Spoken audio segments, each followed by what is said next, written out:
एक उमर रसीदा शजर हाँ मैं जिन्नू मौसमा ढाण ना दिता। एक उमर रसीदा शजर हाँ मैं जिन्नू मौसमा ढाण ना दिता।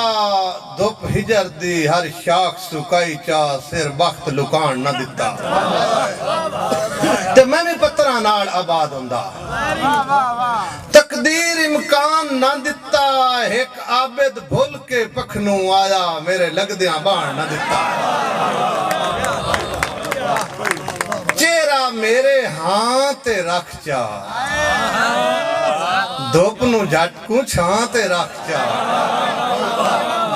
तैनू होर सतावे जेड़ा उंगल मेरे नां ते रख चा। धरती किसरा अंबर बनदे मोढे उत्ते बांह ते रख चा। ते पंज पूरियां तेरे दौर दियां जदा मिनियां साडियां बनियां। पंज पूरियां तेरे दौर दियां जदा मिनियां साडियां बनियां। मुड़ शक्लां तेरे भरम दियां उए मैं दियां आठियां बनियां। तैथू फुट के तैब नूरान दियां मजबूरियां डाडियां बनियां। सदरां दियां कबरां बनियां सही पर तेरे देश तू वाडियां बनियां। शेर करदा है वेड़ा इंज भी अनेर करदा है। पिंड इतना भी दूर कोई नहीं जान बुझ के वो देर करदा है।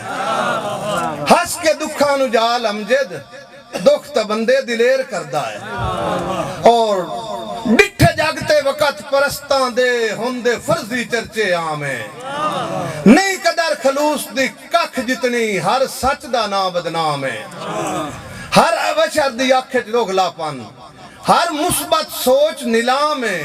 ताई अमजद दोस्ती बेवा होके वदी रुंदी फजर ते शाम है। बस सलाम। शेर पढ़ी जा मैं तो मुसावा गल जे कीती और शेर पढ़ी जा। मैं कह उस रल के जाना मोड़ को राज मारी ना बल्ला रा डाडा बंदा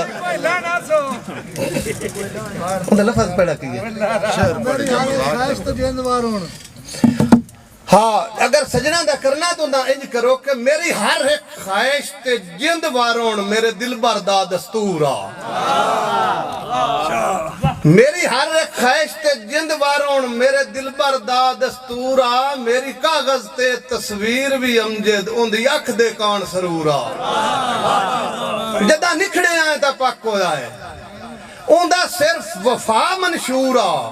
मैथू मूसा वांग बनी नहीं आया वो तो उल्फत दा को तूरा।